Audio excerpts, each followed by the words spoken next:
तो आज हम लोग कौन सी संधि पढ़ेंगे? कौन सी संधि? संधि कहाँ से शुरू हुआ था? परः सन्निकर्षः संहिता। क्या? ये छोटा सा सूत्र था, जिस सूत्र का अर्थ था कि दो अत्यंत संयोगी वर्णों के मेल से जो विकार उत्पन्न होता है उसे क्या कहते हैं? होता है सबको? संधि में शब्द मिलते हैं या वर्ण मिलते हैं? नहीं, वर्ण मिलते हैं। शब्दों का मिलना संधि नहीं है। अगर शब्दों का मिलना ही संधि होता तो हम लोग क्या बनाते? विद्या जोड़ आलय विद्या आलय, विद्या जोड़ आलय बराबर विद्यालय। लेकिन यह तो व्याकरण की दृष्टि से अशुद्ध है। विद्या जोड़ आलय बराबर क्या कहते हैं?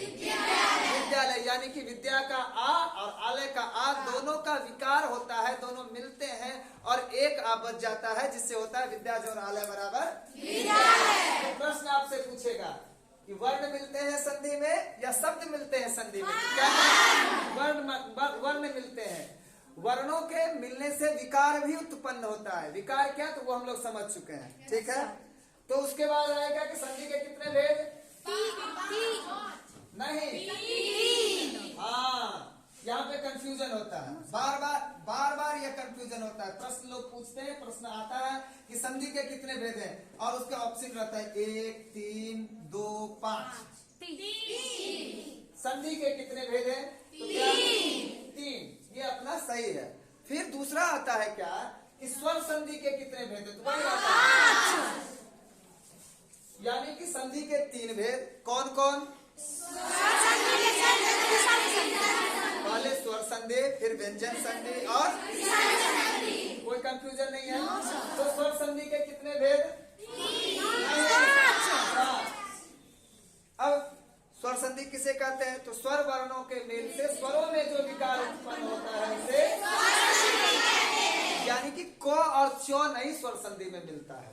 स्वर संधि के जितने भी उदाहरण हैं उसमें किसी न किसी तरह से अ, आ, हर्षई, दीर्घई, हर्षौ, दुर्गौ, री, री, यही आपस में मिलते हैं। कभी अ आगे, कभी ई पीछे, कभी री आगे, कभी री पीछे, इसी तरह से मिलते रहते हैं और नया नया वर्ण बनते रहता है या किसी वर्ण आपस में मिल करके बन जाते हैं। तो इस प्रकार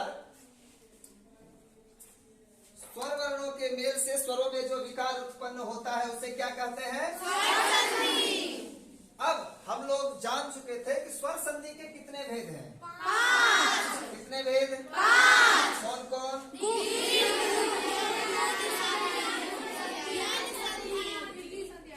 दीर्घ, और ठीक है, ये पता है। हम लोग पिछली कक्षा में दीर्घ संधि को सम्यक भांति जान चुके हैं, पढ़ चुके हैं, समझ चुके हैं। दीर्घ संधि को जान चुके हैं। इसका सूत्र था अकः सवर्ण। वाह, बच्चे तो पढ़े हैं क्या? तो अकः सवर्ण दीर्घ पढ़ना है गुण संधि, लेकिन पीछे के कक्षा की पुनरावृत्ति होनी चाहिए। अकः सवर्ण दीर्घ में आया था अक। यह अक क्या है? क्या है? हाँ, कुछ बच्चे बोले थे। कौन कौन बोले? प्रत्याहार। हाँ, अभी तो सब हाथ उठा देंगे। हाँ, प्रत्याहार, हम बोल दिए थे प्रत्याहार। तो यह अक प्रत्याहार है। तो हम लोग संधि को यहाँ रोक दिए थे और संधि को रोक करके, अरे बेट सब खड़ी है तब से, अरे हो गया, भूल जाते हैं। जब कभी एक अध्याय समाप्त हो गया ना तो सत्यनारायण कथा में शंख बज जाता है। तो एक बार बोल देते सत्यनारायण भगवान की जय, तो कहानी खत्म हो जाती। फिर दूसरी कहानी, तो वो टेंडेंसी कहानी थी, उपस्थिति हो गया, खड़ा किया उस समय। आप तो अक कहाँ से आया? और प्रत्याहार कहाँ से आया? हाँ, ठीक, डरती का है, ठीक बोल रही है। कहाँ से? पाणिनि के कुल कितने सूत्र? 14। कितने सूत्र? 14। याद तो है ना? याद है ना? खड़ा करके नहीं पूछेंगे, लेकिन बता दो, बस बोल दो, झूठ थे। हाँ, याद है। ओय ओन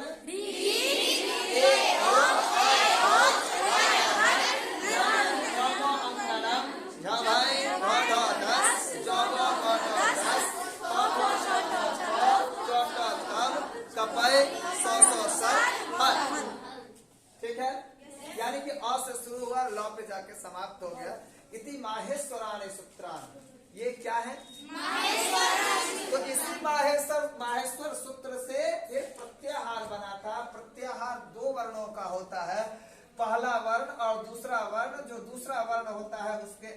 में हलंत होता है। तो प्रत्याहार बनाने के लिए जो पाणिनि के 14 सूत्र हैं, उन सूत्र से सूत्र को याद करते हैं और पहले वर्ण से अंतिम वर्ण के बीच के जितने भी वर्ण होते हैं उन सभी वर्णों को हम लिख देते हैं, तो हमारा वह प्रत्याहार बन जाता है। तो अक प्रत्याहार में अ ई उन से शुरू होता है, तो अ ई और हलंत वाले वर्णों को इसमें शामिल नहीं करते हैं। तो कल हम लोग देख लिए थे कि दो समान स्वरों का एक दीर्घ होता है, तो कैसे होता है, तो अ ई उ री री। ये इसके बाद अगर इसी के जैसा कोई समान स्वर हो, यानी अ के बाद अ हो या अ के बाद आ हो, हर्षई के बाद हर्षई हो या हर्षई के बाद दीर्घई हो, हर्षऊ के बाद हर्षऊ हो या हर्षऊ के बाद दुर्गऊ हो, री के बाद दीर्घ हो या ह्रस्वरी हो, ली, तो उसका क्या होता है, दीर्घ होता है, एक दीर्घ हो जाता है। ठेठी में इसको इस तरह से समझे थे कि दो भाई हैं, एक पिताजी है, एक पिताजी, 2 3 4 5, ये 5 संतान है इनको, और ये हो गए स्वर,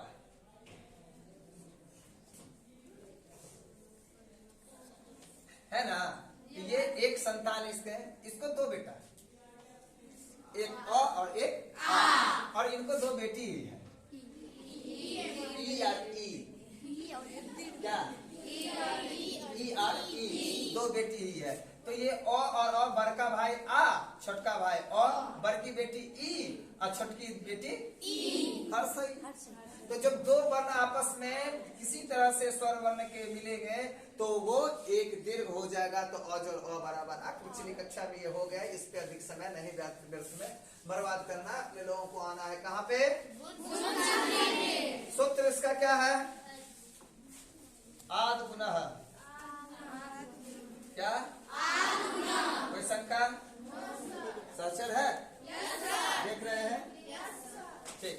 आद गुना, आद अगर लिखना चाहे तो इसकी परिभाषा के रूप में लिखिए, या तो हम यहाँ पे घसते जाते हैं, आप लोग देखते जाइए, मेमोरी में लोड करते जाइए, जैसे रिकॉर्डिंग हो रहा है उसी तरह से आपके माथे में रिकॉर्ड हो जाएगा, बस सब ठीक है। नहीं, अगर मेमोरी छोटा होगा तो उतना वीडियो लोड, ऊपर वाला वीडियो नहीं आ रहा है, क्यों नहीं आ रहा है, थोड़ा सा ये कर दो, अब आया, अब तो अभी जो स्वर संधि था, स्वर संधि में सॉरी दीर्घ संधि था, दीर्घ संधि में अ के बाद आ आया था, ठीक है, और दोनों का इसको हम बॉक्स में कर देते हैं। जरूरी नहीं है कि हर समय अ के बाद आ ही आएगा, अ के बाद हर्षई अथवा दीर्घई भी आ सकता है, अ के बाद ही नहीं बल्कि अ आ के बाद। कोई शंका, ऐसा भी हो सकता है कि कभी किसी शब्द में संधि के दौरान अ आ के बाद हर्षऊ अथवा दुर्गऊ आ जाए, हो सकता है।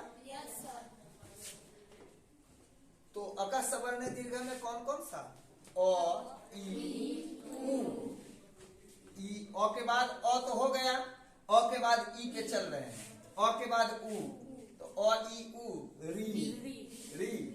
तो कहता है कि अ आ के बाद अगर री हो, ह्रस्वरी अथवा दीर्घ, तो क्या होता है, तो ई का क्या हो जाता है,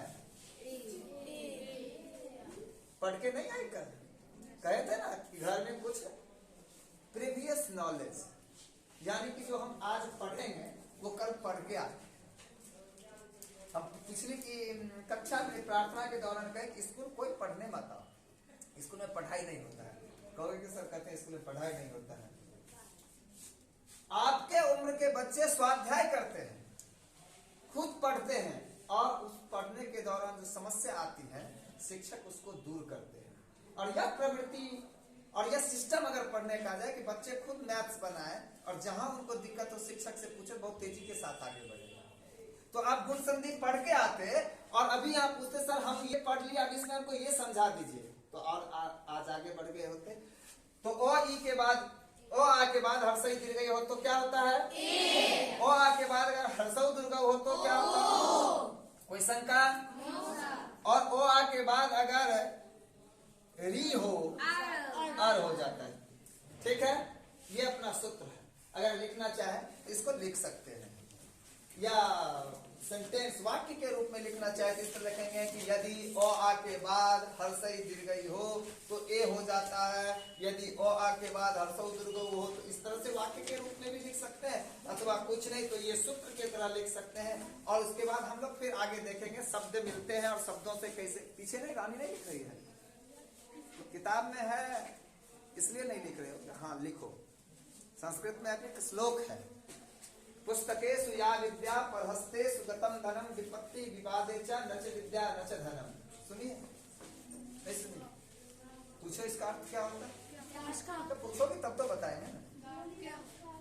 पुस्तकेषु या विद्या यानी पुस्तकों की जो विद्या है, किताब में बहुत कुछ लिखा हुआ है लेकिन वो मेरे मेमोरी में नहीं, हमको स्मरण नहीं है, और मेरे पास बहुत सारा धन है लेकिन वो धन अनुप्रिया अपना पैसा दे दिया राधिका को रखने के लिए, स्कूल में मन किया वो नींबू झकास खाने का, पैसा है ही नहीं, और राधिका उस दिन है छुट्टी पे, तो पैसा काम दिया नहीं। और हम देखे हुए हैं कि सहचर में ये सब है, लेकिन प्रश्न पूछा उस समय वही जो सहचर में हम देखे हुए हैं, हमको याद नहीं है, तो काम देगा वह विद्या किताब। तो कहा गया किताब की विद्या और दूसरे के हाथ का पैसा कभी काम नहीं देता, इसलिए पैसा काम होना चाहिए।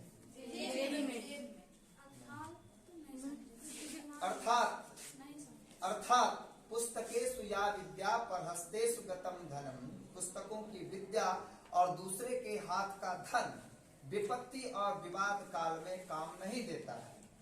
विवाद अर्थात किसी के साथ शास्त्रार्थ, कोई आपसे कुछ पूछ रहा है, आप उसको नहीं बता पाते हैं जो किताब की विद्या है, और विपत्ति काल में वह धन नहीं काम देता है जो दूसरे के पास है। इसलिए पैसा जो अपना है अपने पॉकेट में अपने पास रखना चाहिए, विद्या जो किताब की है उसको के दिमाग में। ठीक है, इसको मिटाएं आप। yes, हो गया। yes, अरे पीछे लड़की खड़ा होकर देखिए। सब में जो वो लिखा रहता है दीर्घ संधि में दीर्घ संधि यहीं से ना बना था कि अकः सवर्णे यानी अक प्रत्याहार का, तो अक से ही हमको स्पष्ट हो गया कि अक प्रत्याहार का दीर्घ होता है। अक प्रत्याहार में ना भी लिखे थे ओ आ ई उ री, उसी दो सब में ना दीर्घ होता है। आगे आप और स्पष्ट हो जाएगा।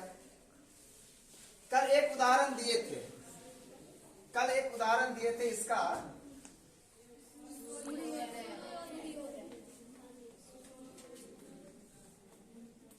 दूसरा हो सकता है भानुदय, नहीं, हाँ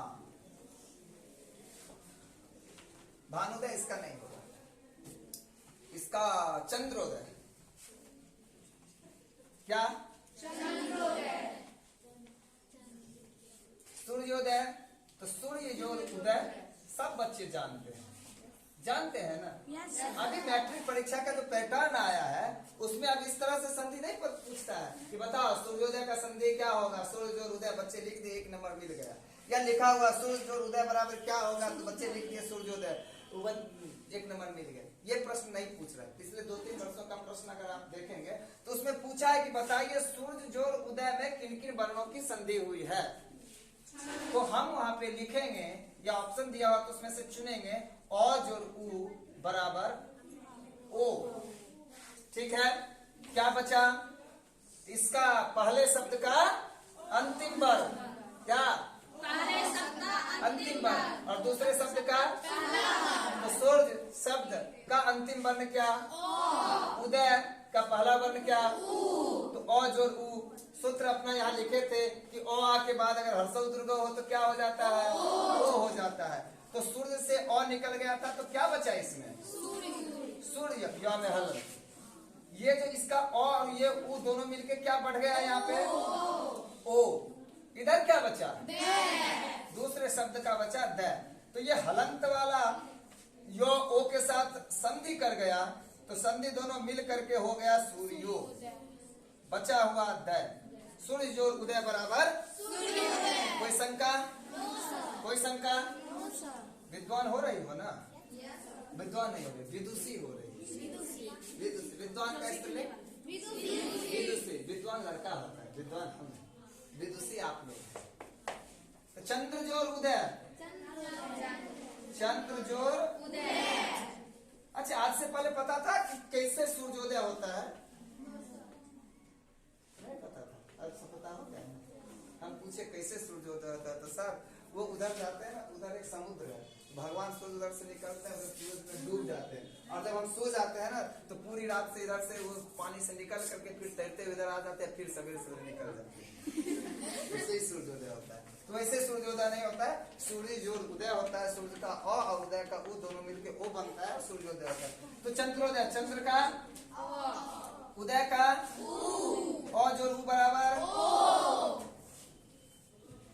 बचा क्या? पहले शब्द का अंतिम वर्ड और, तो और निकल गया था तो बचा चंद्र। ठीक है, जोर ओ, जोर द, कोई शंका? ये दोनों मिला तो क्या हो गया? चंद्रोदय। ठीक है, जल्दी से उतारिए।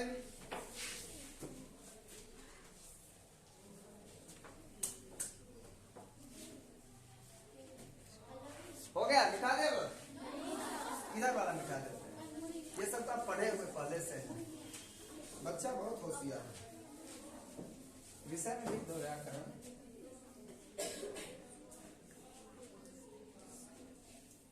देखो अभी जो तुम लोग पढ़ रहे हो ना, ये 2-3 साल पहले पढ़ चुके थे, और 2-3 साल बाद जो पढ़ोगे ना वो भी यही पढ़ोगे।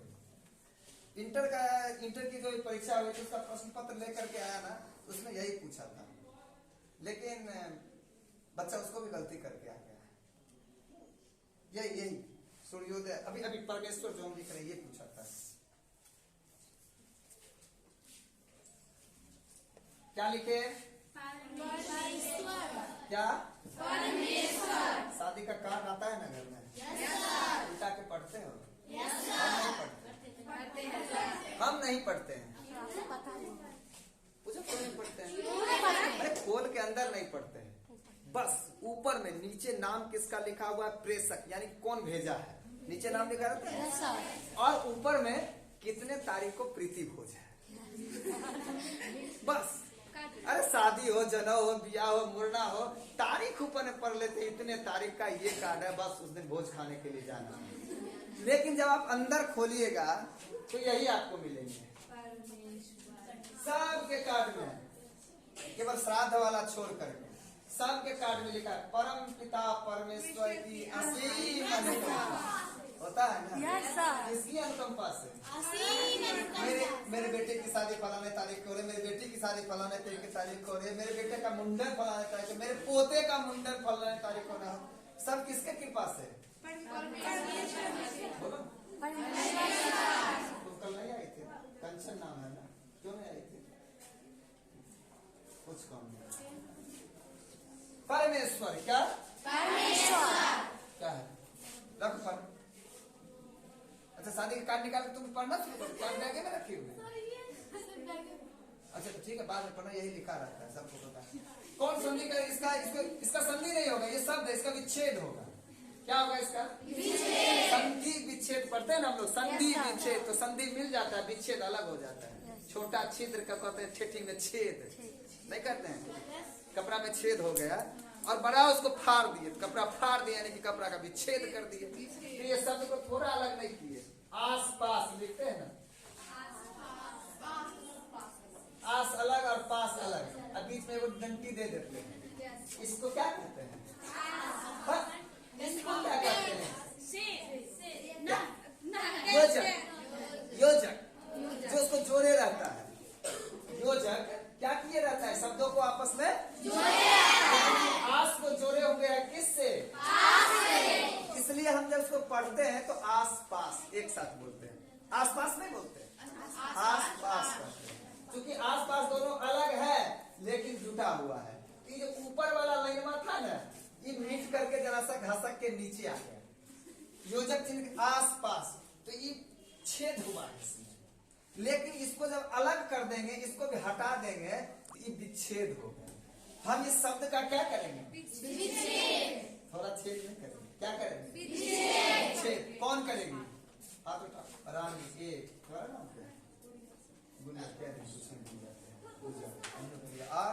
रोशनी बोलो। परम जोड़ ईश्वर। और बोलो। मेरा भी यही है, बोल दोगे तो क्या होगा? परम जोड़ ईश्वर। अच्छा अब परम जोड़ ईश्वर। परम जोड़ ईश्वर। किसी को लगता है इससे कुछ अलग भी हो सकता है? नहीं होगा। सही। परम जोड़ ईश्वर। लेकिन फिर भी हम गारंटी के साथ कह सकते हैं कि अभी तुरंत अगली कक्षा में उस रूम में ले जाए और यही प्रश्न पूछे। जब लिखने का समय देते हैं क्यों लिख रहे हैं? यही कह रहे थे कि अभी तुरंत बच्चों को उस रूम में ले जाए और परमेश्वर का संधि विच्छेद पूछे और 4 को केवल ऑप्शन दे दे। क्या करे? 4 ऑप्शन दे दे तो 50% बच्चा गलत करके उस रूम से आ जाएगा। कहते हैं कैसे?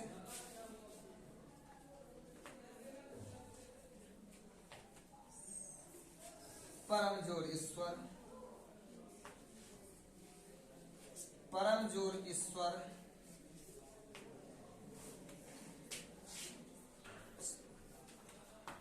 परम जोड़ ईश्वर संस्कृत है भाई। विसर्ग तो तब लगेगा संस्कृत है। विसर्ग हलंत ये सब रहता है तो लगता है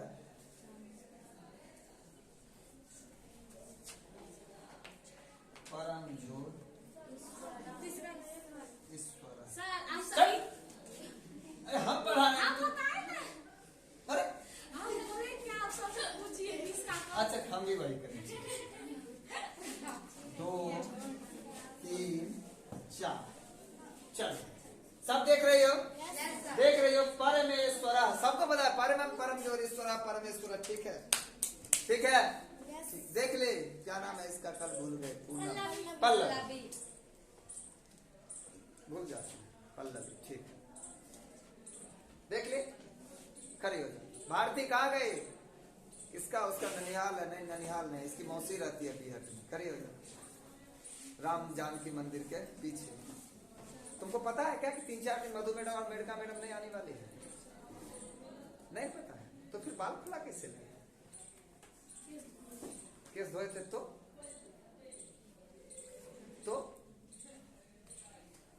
ये देवी मैया बन के जो दोनों बाल लहरा करके आई हो। सो